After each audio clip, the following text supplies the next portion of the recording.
Vince Marak's 25-year-old sister, Christy, was murdered in December 1992 in her Greenfield Estates townhouse. The case stumped authorities for decades until groundbreaking DNA technology finally gave them a suspect last year. Authorities say they submitted DNA samples from their evidence collection to a genealogy database. DNA on chewing gum and a water bottle helped authorities in Pennsylvania crack a nearly 30-year-old cold case. This killer was at liberty from this crime, this brutal crime, for longer than Christy Marak was on this earth alive.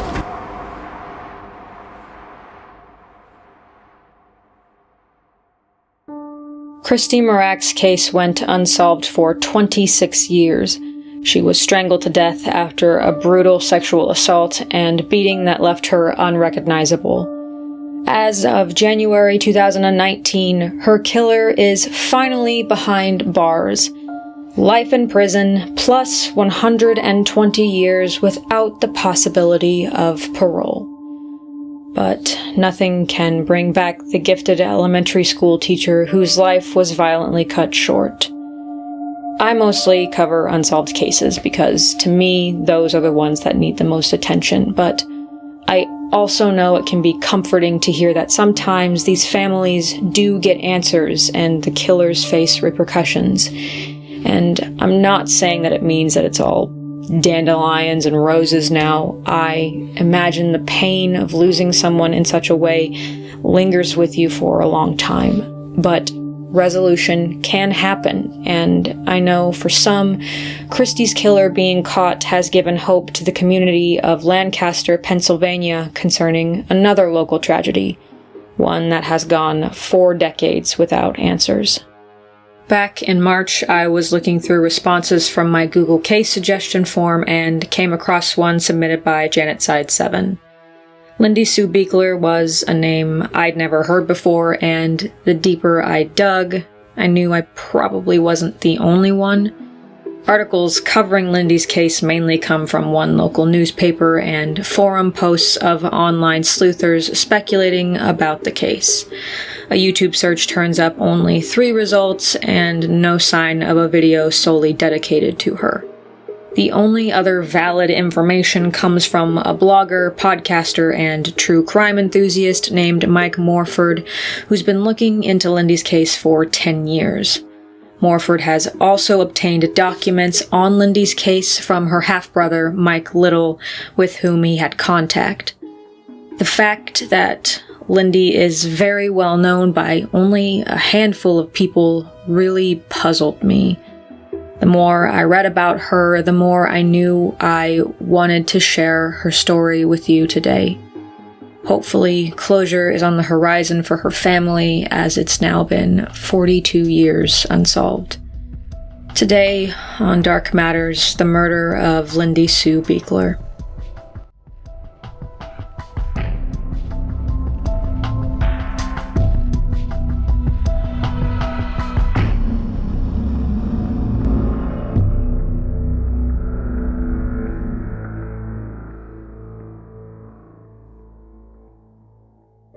Lindy Sue Little was born to Eleanor Giese and Wayne Little on January 31st, 1956.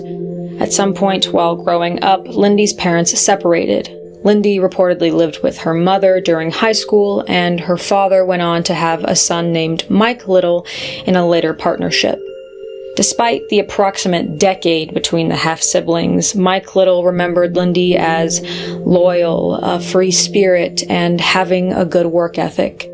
Lindy's boyfriend, Philip Biechler, was drawn to her extreme compassion and charming demeanor, so much so that they married. By 1975, 19-year-old Lindy was now Lindy Sue Biechler. She and Phil lived in Unit 104A at the Spring Manor Apartments in Lancaster, Pennsylvania. Phil worked at a Hertz car rental store while also attending classes at Millersville State College, while Lindy worked at a flower shop. Unfortunately, not long into their marriage, Lindy started to feel uneasy in her first-floor unit. It's not exactly clear when Lindy started to suspect she was being watched, but her brother recalled a particular incident that seemed to rattle his sister in an interview with Morford on his podcast, The Murder in My Family. Mike couldn't remember exactly when this happened, but referred to Phil as her boyfriend, so possibly in the time Lindy and Phil were dating, but had not yet tied the knot. Lindy and Phil were visiting Mike and his other sister at Mike's parents' house when a crash erupted from the second floor. A mirror had fallen over. However, Lindy didn't just brush this off. She insisted Phil check the entire house and seemed unnerved by the incident. Mike wasn't sure if her reaction stemmed from the belief that she was being followed or if she was just particularly spooked that night. What we do know is, in the weeks leading up to December of 1975, Lindy complained to friends and family that, for weeks, she felt she was being watched or followed. One particular evening, she'd actually seen someone peeking into her apartment through the sliding glass doors, which terrified her to the point that she was fearful of being home alone at night, especially with winter approaching and darkness falling earlier and earlier each day. Unfortunately, due to conflicting schedules, Phil was often at work for a while after Lindy got home from the flower shop, placing her in that exact scenario. Which is exactly what happened the evening of December 5th, 1975. After getting off work, Lindy goes to visit Phil at the Hertz location, then goes grocery shopping in nearby Millersville, before heading back to the apartment alone. She arrives approximately 7:15 p.m. and proceeds to carry her groceries inside, possibly taking 2 trips out to the car. Nearby, Lindy's Uncle Merle and Aunt Celeste are on their way to their child's basketball game. They decide to stop by Lindy's apartment and invite her along, possibly to make sure she didn't have to be home alone that evening. They pull up to her building around 8:40 p.m. and Celeste goes to fetch Lindy while Merle stays in the car. She gets to the door of 104A and finds it unlocked, which is the first red flag. Upon stepping inside and calling for her niece, Celeste spots an overturned lamp in the living room. Then she sees Lindy, fully clothed, lying face up on the kitchen floor, between the breakfast nook and living room, with a long butcher knife protruding from her neck. Panicked and shaken, Celeste and Merle call 911, and when the police arrive at the scene, they immediately contact detectives, knowing that they are dealing with a homicide. Then, Phil is notified of his wife's demise, and when Lindy's father hears the news, he reportedly became so violently distressed, police had to restrain him. Lindy's life was stolen from her, and she was gone, but the investigation into who was responsible is still not over. Police determined none of Lindy's neighbors were home during her final moments, but the DNA gathered from the crime scene told them she had viciously fought for her life. Yet there was no sign of forced entry. This possibly indicates that Lindy knew her attacker or that they slipped into her apartment while she was bringing groceries inside. However, there's no definitive evidence to say exactly how she was cornered. Authorities reportedly thought the attack was sexually motivated, even though there was no indication Lindy had been sexually assaulted. Nothing appeared to be missing or rifled through, ruling out a robbery. It's only when the medical examiner's autopsy results come in that authorities realize Lindy's killer possibly came prepared.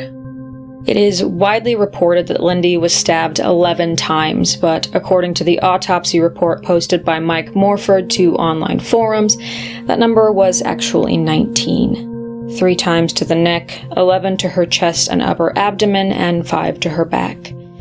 The 8-inch butcher knife in Lindy's neck was from her own kitchen, but there was a second knife used in the attack that has never been located, and police presume the killer brought it with them. Her official cause of death was massive bleeding. Police felt the number of stab wounds was overkill, and a retired FBI agent who worked as a consultant on Lindy's case believes the killer dealt a crippling blow early on in the attack, but rage motivated the numerous stab wounds.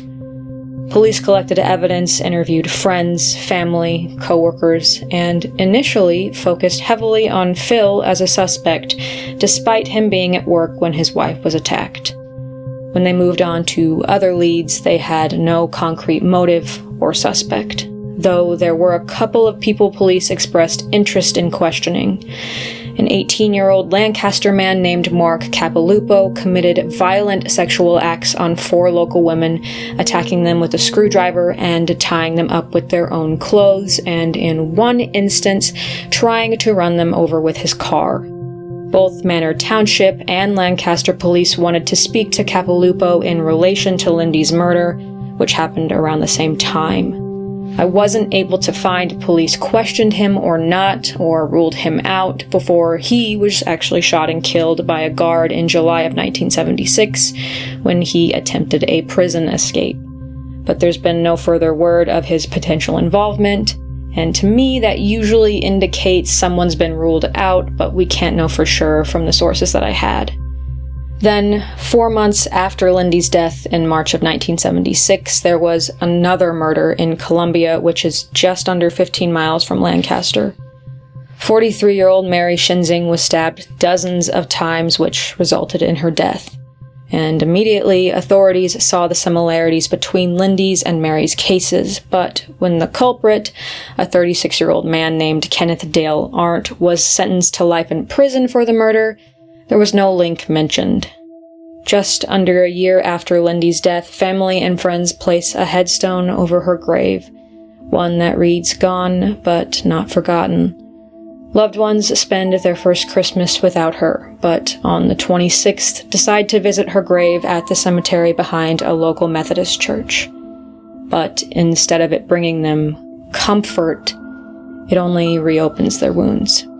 They find Lindy's headstone slathered in red paint, chipped in several places, yet every other grave sits completely untouched. Police investigated the incident, but no one was ever arrested, and that wasn't the end of the alarming antics. In January 1977, a letter marked "Urgent" arrives at the Manor Township Police Department, addressed to Chief Donald Sheeler, and when he opens it, he finds a 2-page handwritten letter. The handwriting contained various misspellings and capitalizations, and a postscript at the bottom, seemingly written by a second individual. So, let's take a look at the contents of the letter, which, fair warning, is rather disturbing and honestly makes me feel uncomfortable to read it out loud, but here we go. "Hi, Sheeler. Just eats up your heart knowing you haven't caught me yet. Still around. Lindy's marker on her grave just turned me on like she did, and the way she looked all bloody, like the paint on her marker, the scratch and nick marks represent the knife stabs. Count them. You wondered if the guy at the gas station in Mountville were related to Biechler's murder? Forget it, man. No way. I'll tell you what, Chief Pig, you print this letter in the paper along with a picture in Friday night's Lancaster paper and Saturday morning's paper, and I might confess when I get off my trip. You see, the world owes me a living. Maybe I give you a few hints who I am. Got busted once for drugs a few years back, live in west end of Lancaster suburbs. I am 5 feet 10 inches tall, 205 pounds, fat and beautiful, and capable of killing again without knowing it. December 5th, 1975 was under the stupor of amphetamines, like right now. Well-educated man in the community, single, good job, but God, please, Chief, help me. I am losing my mind. Help me before I kill again. The headaches kill me. Every time it aches, the drugs only calm it temporarily. Will God forgive me? Please print this, Chief, in the paper so I know you got it. Then I write you again. God, I need a priest. What have I done? Help me, please. Now, here is the postscript, which is written in a different handwriting style, supposedly from a different individual, and I'll get more into that later. P.S. Chief Sheeler, my friend has confessed to the killing of Lindy Sue Biechler, as God is my witness. Do as he asks. Print this letter on the front page. I am not aware of his intentions right now, but contemplating murder is not his intentions. He is mentally sick. When the letter appears, then he will turn himself in. He described the relationship he and Lindy had before he killed her. He only realizes it now. When you're on drugs, you're not responsible for your actions. Please, he is asleep now. That's why I finished the letter. All I can tell you, my friend frequents Manor Shopping Center in the evenings and the fields around it, mostly weeknights. He will contact you very soon, and when he does, please bring a Catholic priest to the police station. Janice Crum. So the letter writer is at least aware of the vandalism to Lindy's grave marker, and I'm not sure if that incident was ever published in papers at the time. It's possible authorities made the information public and the writer learned of it from news reports. It's also possible the individual was connected or directly involved in defacing her grave. Concerning the number of chips on the headstone corresponding to the number of stab wounds, authorities said the numbers weren't, quote, far off, but they didn't give a specific number. We know she was stabbed 19 times, and it was publicly reported to be 11 times, so I'd be interested to see which number it's actually closer to. That might help in determining if this was someone who heard of Lindy's case and was playing cruel prank, or someone directly involved. But even that doesn't concretely connect vandalism to letter or vandalism to murder, etc. Going back to the letter, the writer mentions a gas station in Mountville. They are referring to a murder that occurred there around that time at a gas station that detectives were looking into for a possible connection to Lindy's case. Authorities later arrested someone else for that crime, so the writer saying that there was no connection proved to be true. However, that doesn't necessarily mean they were involved in Lindy's death. The clues given about the letter writer's appearance and background could all be exaggerations or flat-out fabrications. The letter is signed Janice Crum, and according to Morford, there was a woman by the name of Janice Crum living in Lancaster County, but reports say that police never found a Janice Crum that would have a connection to the murder. The tone of the letter clearly deteriorates and turns from taunting to almost pleading with authorities, saying if they publish the letter in the paper, the writer might confess or even turn himself in. However, at the time, authorities had several suspects in Lindy's case and felt none of them would have sent such a letter, so they didn't publish it in the paper. Morford believes detectives missed an opportunity here to possibly communicate with the killer or someone who had knowledge of or connection to Lindy's case. In fact, they didn't publicly release the entire picture of the letter until December 5th, 2000, on the 25th anniversary of Lindy's death.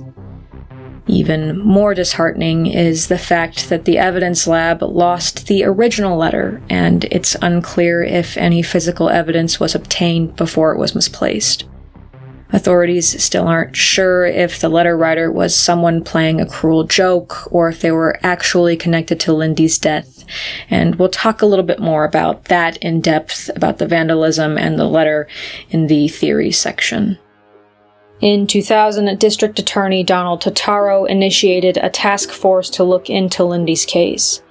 6 years later, still without a culprit, Lindy's murder caught the attention of the Vidocq Society, a volunteer group consisting of forensic scientists, evidence experts, profilers, former law enforcement agents, and the likes. The group chooses to collaborate with the law enforcement agencies of 12 different cold cases per year. The group listens to the case and offers their varying expertise and information on new technologies in an attempt to help law enforcement find new angles and new leads. They've even had some successes, with 60 to 70% of the cases they've heard leading to a solid suspect, and 50% of the cases having enough evidence to actually make an arrest.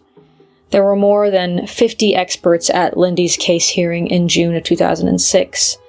Lancaster County Detective Joe Giese and Pete Savage presented everything that they had, from the murder details, leads they had followed, interviews, evidence, and what they believed was the motive for the murder, something that's never been publicly announced.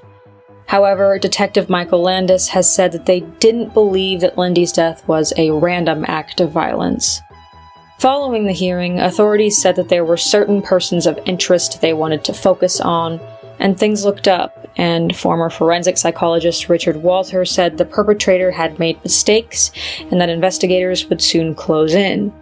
But in the subsequent decade, either nothing has come of it, or there's not been enough evidence to actually make an arrest.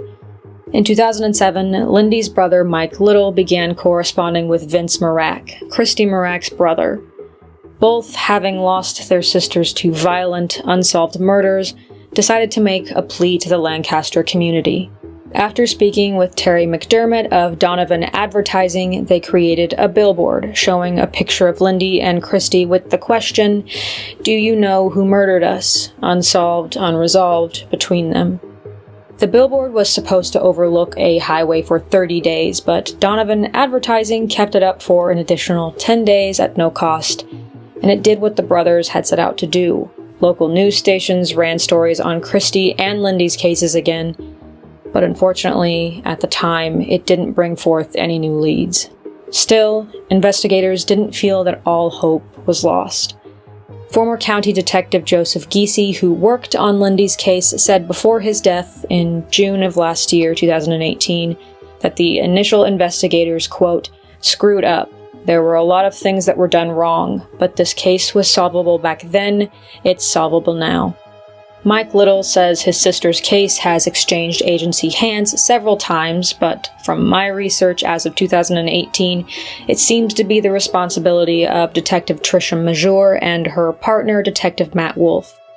While Major gets calls from locals asking if Lindy's murderer has been caught yet, and the community clearly still cares, there's been relatively few developments, and 42 years is a lot of time for people to speculate.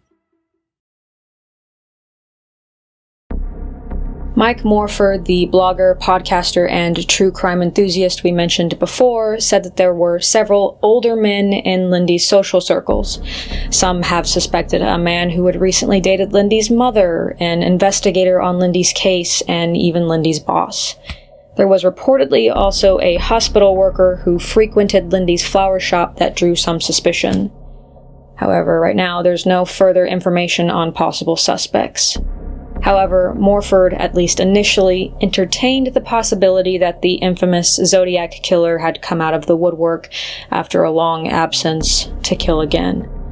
The Zodiac killer is an unidentified individual who murdered 5 confirmed people in California between the late 1960s and early 1970s. The killer claims to have taken 37 lives in all, and professed as such in his letters to newspapers during his active years. These letters taunted law enforcement, bragged about the murders, and threatened more violence and victims if they weren't published in the papers. His letters contained numerous quirks, including misspellings, capitalizations, calling the authorities pigs, and signing off with a cross and circle or using aliases like a citizen, a friend, or Red Phantom. The last of these letters was received in July of 1974, after which he seemed to fall off the radar. Morford wondered if Zodiac moved elsewhere but continued his killings. In this post on ZodiacKillersite.com, Morford details the similarities he sees between the letter in Lindy's case and other known Zodiac correspondences. Just eats up your heart knowing you haven't caught me yet sounds similar to Zodiac's "doesn't it rile you up to have your noses rubbed in your boo-boos?" I'll tell you what, Chief Pig sounds like Zodiac's use of blue, pigs, meanies. Print this letter in the paper along with a picture in Friday night's Lancaster paper and Saturday morning's paper, essentially just like Zodiac. Loosing my mind, help me before I kill again, the headaches kill me every time it aches, the drugs only calm it temporarily. Like Zodiac's letter to Melvin Belly, Morford draws similarities to the complaints of headaches and the same misspellings of the word losing as loosing elsewhere in this same letter. The vandalism and letter mailing marking the anniversary of her murder is similar to the Zodiac. And 5 feet 10 and fat generally fits what we do know of the Zodiac's description. Concerning that last point, accounts varied, but witnesses generally described the suspect thought to be the Zodiac as somewhere around 5 feet 8 to 5 feet 10 inches tall, with a heavyset build, possibly around 195 to 200 pounds or larger. When Morford contacted detectives on Lindy's case concerning these similarities, authorities seemed to take his comparisons seriously and said that they would contact California law enforcement to compare DNA. However, detectives later told Morford they didn't believe the Zodiac killer and Lindy's letter writer were the same individual.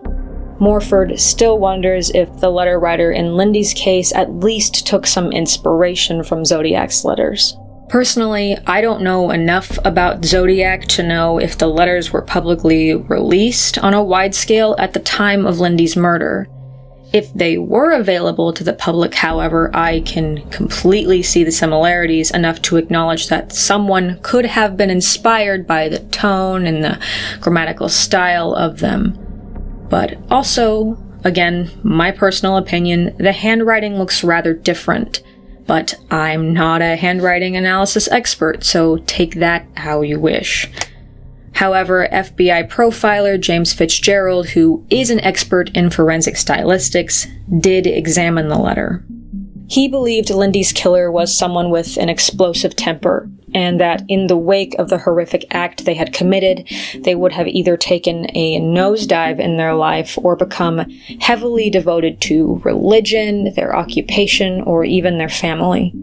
With all that in mind, Fitzgerald analyzed not only the letter, but the act of vandalism at Lindy's grave, so we're going to go over his conclusions on both of these incidents.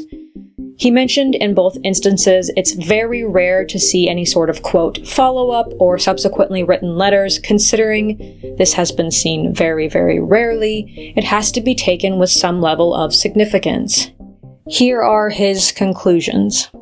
Letters of this nature are often meant to mislead police with misinformation to turn police's attention away from the actual trail. Fitzgerald believes the letter was meant for this purpose. The letter and the PS at the end, despite the difference in handwriting, were written by the same individual. Fitzgerald cites similarities in capitalization and underlining, spelling, and, quote, other aspects that weren't elaborated on further. The letter writer was possibly left-handed and was possibly a woman or someone struggling with their sexual identity. Fitzgerald believes this for two reasons. One, he says women often write as observers, which is the tone of the postscript. And two, back in 1975, he says, quote, very few men described themselves as beautiful. Police know Lindy's killer is male, so Fitzgerald said he doubted that the letter writer and her attacker were the same person. However, he added this to clarify his thoughts on the matter. It's certainly possible that this person had an indirect or secondary role in the murder. The female could have been at the scene of the crime or set the whole thing up.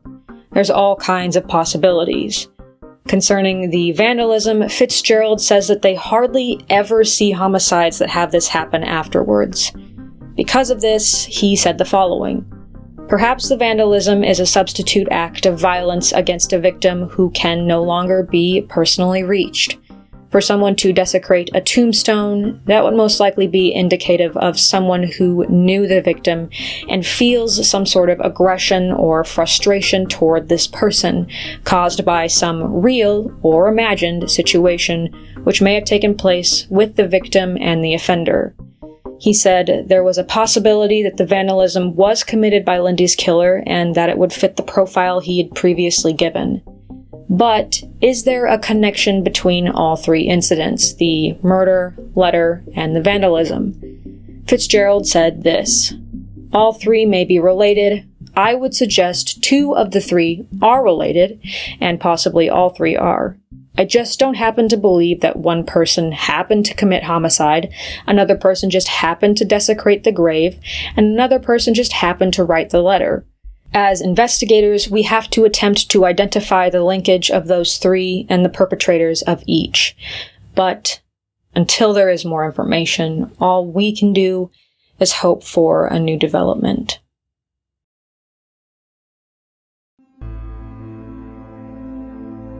can we expect Lindy's case to follow the same investigative methods as Christy Mirak's case? What are the chances that DNA can bring Lindy's killer to the forefront? Well, the last time the DNA collected from the crime scene was tested was back in 2008. Still, Detective Mazur, who is currently overseeing Lindy's case, said with the developments in forensic technology and science within the last decade, they do want to take a second look at what they do have, despite not having as strong of a DNA profile as the one used to track Christy Mirak's killer. And, of course, as Chief Lancaster County Detective Kent Switzer points out, each case is going to be different, and what works for one may not be viable or even possible in another. Since hearing of Christy's murder being solved, Phil Biechler has gained a little hope that his former wife's horrific killing might reach a resolution, despite the investigation being botched in the beginning. While Phil remarried in 1990, he keeps his memories of Lindy close and continues to live in nearby Millersville. Lindy's mother, Eleanor Giese, hoped she would live long enough to know who took her daughter from her and why, but unfortunately she passed away in early 2007, 7 years after Lindy's father, Wayne Little, passed in the summer of 2000. But Mike Little, who is an officer in the U.S. Navy, carries his sister's legacy, pressing for answers, saying, "I'm not going to rest until this is over. Lindy fought for her life. She injured her murderer. I want to fight for her." Lindy Sue Biechler was 19, recently married, and a free spirit who was extremely compassionate. She was murdered on December 5th, 1975 by an unidentified assailant, and the community, law enforcement, and her family all want answers and justice for Lindy, whose life was cut short too early. If you have any information on the circumstances surrounding Lindy's death or her murderer, please contact the Manor Township Police at 717-299-5231. You can also contact Lancaster City and County Crime Stoppers at 1-800-322-1913 or text anonymously to tip 411 or the number 847-411. As always, a special thanks to the Patreon family. In light of YouTube demonetizing a lot of dark matters and nameless episodes, their financial support has allowed me to continue to spread awareness of these cases full-time, and that includes victims like Lindy Sue Biechler. And of course, a special thanks to all of you who support by sharing the videos, buying merch, or just simply watching each upload.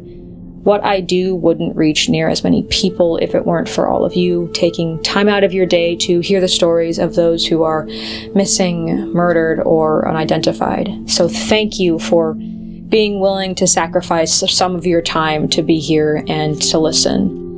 A big thank you as well to Mike Morford, whose blog and forum posts and podcast covering Lindy's case was extremely helpful for research. He is credited as a source for the vital details he provided on Lindy's case that I wasn't able to find in other publications. I know a lot of you are true crime junkies, and Mike has a couple of podcasts, including Murder in My Family, Crime Sphere, and Criminology podcast, as well as his website, truecrimeguy.com. I will link him down in the description. Thank you for listening to Lindy's case. I hope her family and friends and the community of Lancaster get the closure that they're looking for, and certainly things look at least hopeful on the coattails of the arrest and conviction for Christy Mirak's murderer. Perhaps Lindy's case can follow a similar path in terms of getting justice. And no matter what you choose to believe or what you speculate, I ask you, as always, for respect down in the comments below. And remember, though these may be dark matters, the darkness always matters. Thank you for watching the video. Those who live in or near Lancaster, please share this with your community. You never know who might have that one piece of vital information that leads to justice. Thank you for all of your continued support. Please stay safe, friends, and have a good night.